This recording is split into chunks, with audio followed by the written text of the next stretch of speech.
before you present your presentation?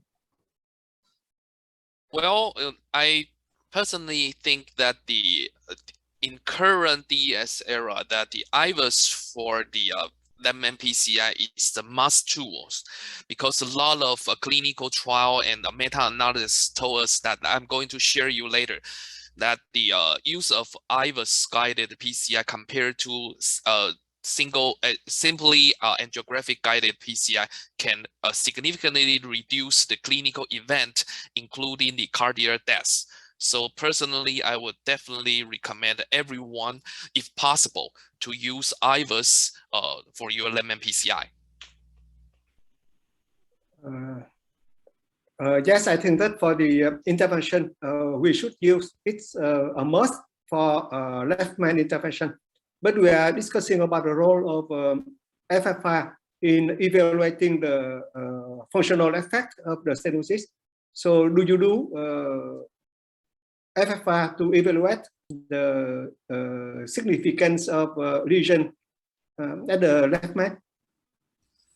Yes, usually I will do the IVUS evaluation for the lemon or even for the circumflex osteo first. But if the lesion I cannot decide only by IVUS, I will do the FFR, of course. And also some resting index such as IFR or RFR, DFR can also help in these situations. Yes, the answer is yes. Thank you. Không biết quý đồng nghiệp có ai có câu hỏi gì hay là tham luận chia sẻ gì thêm với cái bài báo cáo của tiến sĩ Đinh Đức Huy không? Giới thiệu Đinh Đức Huy là tiến sĩ nhưng mà hình như là Huy chưa có tổ chức tự giới thiệu cho mọi người biết. Dạ, cái này em xin nợ. Dạ, cái này em xin nợ. Nếu mà mình không có ý kiến gì thì thôi chắc là nhờ Thượng Dũng mời ông Chia Pin báo cáo cái bài của ông luôn ha. Rồi qua đó mình sẽ discuss luôn cả hai chủ đề cùng lúc, tại vì hai cái này nó cũng bổ sung cho nhau. Xin mời Phó Giáo sư Thượng Dũng. Yes, I would like to invite Dr. Chia Pin Lin from Taiwan with your presentation, the role of IVUS in the left main PCI, when and how, please. Good morning. Thank you, everyone. That it's my privilege to be part of this UMC Lemon and Bifurcation PCI Club 2021. And I'm Chia Pin Lin from Chang'e Memorial Hospital in Linkou, Taiwan. Today, I'm going to share some of my experience regarding the IVUS in Lemon PCI with all of you. And I'm pleased to have any comment or questions after my talk. Okay, clinically, we use intravascular image such as IVUS or OCT during our pre-intervention, peri-intervention, or even post-intervention. In the pre-intervention, we use the IVUS to do the interventional sizing and also to survey the lesion morphology and also the significance of the lesion stenosis.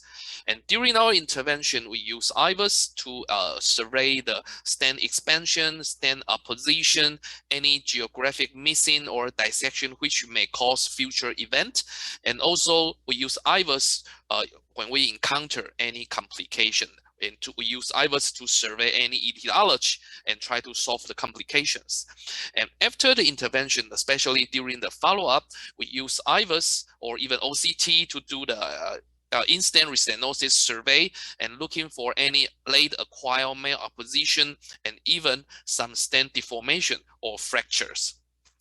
Regarding the lemon bifurcation lesions, such as in this case, this is a Medina 111 lesions, and if we are going to intervene these patients, several critical questions that we have to answer first, such as, is the lesion significant or not? Should we go for PCI for this specific case or send the patient for the bypass surgery? Should we use a one stent or upfront two stent strategy? How about the risk of circumflex gelling after one stent crossover from LAD to lemon? And if you are going to use the two stent, what's your standing strategy according to the anatomy. And of course, we use the IVUS, and you have to evaluate what's the size if you are going to go for PCI. And after the intervention, how to optimize the standing result. And here is the main compare studies published about 10 years ago.